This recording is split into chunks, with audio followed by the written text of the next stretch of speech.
Hello, internet, family, whatever. Casual 15-year-old mega Christian, whatever, philosopher, blah blah blah.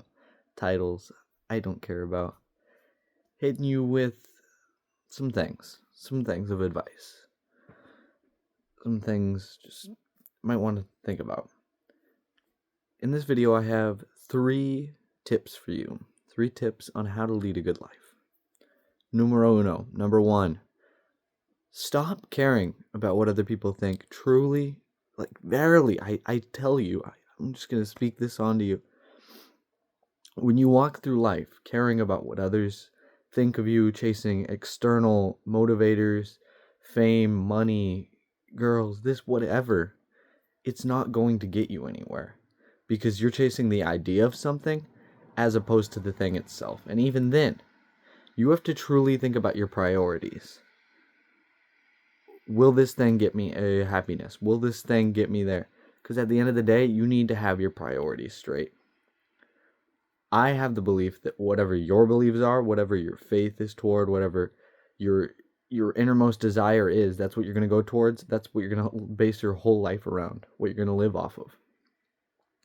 And if you're chasing success or fame or gratification by means of others, at the end of the day, they're going to disappoint you. So, am I saying, don't worry about people? No. Stop caring so much about what other people think, because at the end of the day, that's not something you can control. So, worrying about that so hard, you're just creating so much trouble, so much stress, so much anxiety that you didn't need to have otherwise. Numero dos. Number 2.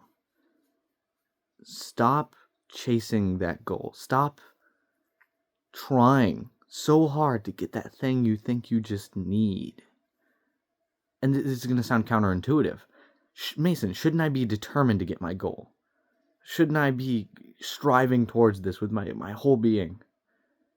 Verily I'm going to tell you, truthfully, is that going to make you happy? Is that what you need? Or is that what you want? Because there are a lot of things I want. I want to be a millionaire. I want this. I want this.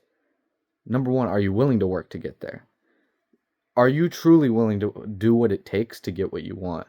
And even then, are you more concerned of having that thing? Or do you want to get there? Because that's the difference. That's the difference, folks. That's what separates the boys from the men. Boys to men. That's what separates those who want the thing and those who need the thing. Those who... And that's bad wording. That's bad wording. But that's what separates those who simply want the thing and those who are willing to work to get it. Because what I see in my generation is a lot of people who want things, but they're not willing to work to get it. They want to take the easy way. And society tells them that they should do that. They should. They should try and take the easy way. You get all this AI and everything. It's almost like it's begging you to use it to help you cheat or whatever, to get ahead in life. All these people telling you, do this, go do that, be this, be that. Truthfully, I tell you, you don't have to be whatever society tells you, whatever society wants you to be. I believe in NWA's song, Express Yourself, man. That's a love letter to my life. Now listen, I don't vibe with a lot of NWA's music, but that song is good. NWA, Express Yourself. I recommend you check that one out. A few of these songs, they've changed my mindset on life, in addition to my faith and everything. But truthfully, if you stop worrying so much about getting that goal, reaching that finish line, because honestly, there is no finish line in life. The further I get in life, I realize I hit another milestone, there's always going to be another hill to climb. And that's life. It's not that, you're never going to accomplish anything. It's that when you accomplish that, you still got to go on. Think about someone who's peaked. They have nowhere to go on from that. That's the reason people kill themselves. Well, not all people. There are definitely... I remember when I was suicidal. It was not because of that. It was not because of that. It wasn't because I peaked in life. It was quite the opposite. And see, that's how a lot of people get there. When you get to that point where you really have to think about life's deeper things, you usually have either reached your peak or your bottom. Because Because truthfully, when you've reached your peak in life, you have to reevaluate and reassess, because you say, how can I go on from here? How can I go on from here? And honestly, I think if we asked ourselves that more often, if we truly thought, like, I'm not just talking about thinking about this and that. Oh, you're just like thinking about that girl you were talking to earlier today. Oh, just, think about, oh, I got to feed my cat, Oh, I said that mean thing. I shouldn't have said that. No, not that. I'm talking about really thinking. Like, and just sitting down and being like, what are my goals? What do I want out of life? What kind of person do I want to be? I think if more people did that, we would have a much more productive society. Because truthfully, I think a lot of people are just going moment to moment, or they're going off these ish ideas, these set, not so set in stone, these up in the air things. I think that if we just came together and we talked about things, we came as a society and we stopped worrying so much about all this, because what I've learned is that the internet's a wormhole. It sucks you in and you just go deeper and deeper and deeper. And so I don't really know what I want to do with these videos, but I want to encourage people, and I want people to look back on this, I don't know, years from now or whatever, and then to get something from it.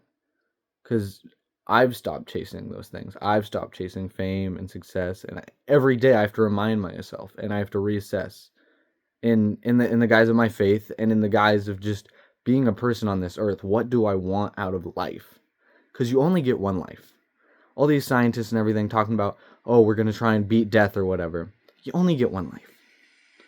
Okay, and even if they do whatever, which I severely doubt they're going to do, like, you're probably still going to be able to die. Like, I don't think death is going anywhere. So some look at it from the entropist standpoint that, entropy, it's like, oh, well, death keeps us striving forward. Others look at it in the nihilistic point of view. Oh, we're all going to die, so nothing matters. I, of course, believe in the value of life, and I think that there's something after death. I think that's something we should all ponder on. I'd really recommend the Bible. I know, crazy. But the thing I want people to think on is what and why. What am I doing, and why am I doing it? And what's the evidence that is good, that I should continue doing that? How is that benefiting me? I think if you can answer those questions, I don't have much more advice to give you. Because, if you can provide an answer to every one of those questions, you're going to be living sufficiently. You're going to be striving forward to be a better person every day. And that's truthfully what I want for everyone. That's what I want for myself. And low-key, sometimes I'd be struggling with that. Today, just scrolling on the phone. And another thing, I guess this would be the third thing. Number 3. Give grace to yourself. You are human, and I was talking with my therapist about this. I know, oh, a man going to therapy, crazy. I know. Macho man in therapy. Anyway, talking about this in the therapist in therapy, there's such a thing as giving yourself grace. The self-love is another term, but people are all like, oh, self-love, cause it's like self-love. It's a real thing, and I think a lot of the time we're very toxic with ourselves. And truthfully, like, in my faith and everything, like, there's a difference between hating yourself and hating your flesh. And I'm using very Christian terms here, but when it comes down to it, like, yourself, like we all have an understanding of the ego, what I am, And some of us don't even believe that there is an us. They're just like, oh, well, that's just brain chemistry, which you get into certain things, and I'm not exactly sure I agree with that, because there's a lot of fallacies there, but when it comes down to it, aside from my sidetrack tangent, when it comes down to it, you need to give yourself grace. You're not perfect.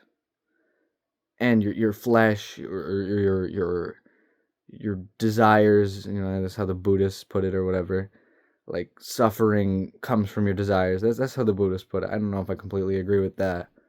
But when it comes down to it, your flesh wants and it wants and it wants. You look at that and you go, oh, I want a cheeseburger. Ooh, my wife's good, but that girl's hot. And truthfully, you're always going to have these desires, all of these yearnings, but it's in controlling this, in compartmentalization. It's in reevaluating what we desire most. Not just what we desire in the moment, but what do we desire most?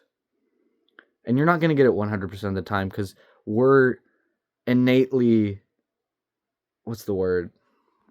Illogical creatures. We're illogical. We don't always line up with logic. And I've had to learn this. Because for so long I intellectualized. I just thought everything through. Was a big intellectual, and it gave me a bit of an ego. But then getting in touch with my emotions and myself and my faith, I realized, hey, I'm not the king of the world. I had not a quite narcissistic worldview, but a little egotistical. I to a degree, I felt that things revolved around me. I was I was the smartest in the room, which is just not the case. We're all smart and better at some things and whatever in our own way. So when it comes down to it, what do you value most? And if you can answer that question, then I won't need to give you any more advice because you'll already know what decisions you're going to make. You'll be able to apply that to your own circumstances. You'll be able to say, hey, I'll just use an example here. Man, I really want abs. I want to, not even just want abs. I don't want girls to just look at me and be like, hey, man, I want to be handsome, or for girls, I want guys to look at me or whatever, whatever your orientation is or whatever. Like, maybe not just that, but you're just like, I want to feel healthy. I want to feel healthy. I want to feel physically fit and able to do the things I want to do. Maybe that's the case. Well, what do you say? You say, that's what I want most. So right now, I just ordered a pizza. Maybe only have a slice or two. Usually I chow down a bit, but I'm going to cut down and I'll have a salad or, some protein thingy, whatever, a protein thing I like is yogurt. And a lot of people don't like yogurt because it doesn't taste good. Throw a little sugar in it. It's about moderation, not elimination, folks. You don't got to completely eliminate all the bad things from your life. In fact, science has proven, the neuroscience and everything, that guess what? If you eliminate all the bad things from your life, the cravings, the yearnings don't go away. So it's about baby steps. Un paso, step by step.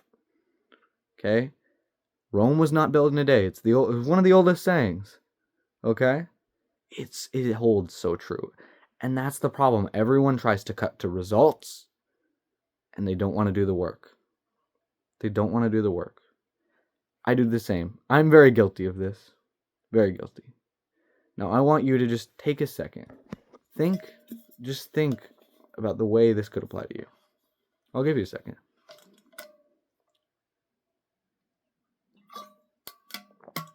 Good water. Good water. Drink some more water while you're at it. Unless you're like drinking 2 gallons of water a day, cut back a little. Moderation. Anyway, I love you guys. I really hope this video helped you. Just to recap, the 3 steps. Don't worry about what others think. Numero uno. Numero dos. Stop chasing artificial goals. Stop chasing finish lines that aren't really finish lines. It's not going to do you much. Numero tres. Number 3. All right. Stop hurting yourself with this self-hate, man. Stop hating on yourself so hard. You're going to mess up. I'm not talking about like if you go and kill someone. That's not a mess up. But you looked at your phone. Oh, boo-hoo. Blow your brains out. No, don't. Forgive yourself. Move on. Keep working on it. I'm going to look back on this video later. I need to hear this. This is for me. This is for me, not for you. Really, guys, I love you. Love yourselves. Okay? That's what Jesus would want. All right? Move on. Find redemption. All right? Get that sovereignty, that freedom. That's what I want for you. All right? That's what it's all about. I love you. Buenos dias, buenas noches, buenas tardes. Te amo. A todos. Love you all. Good night.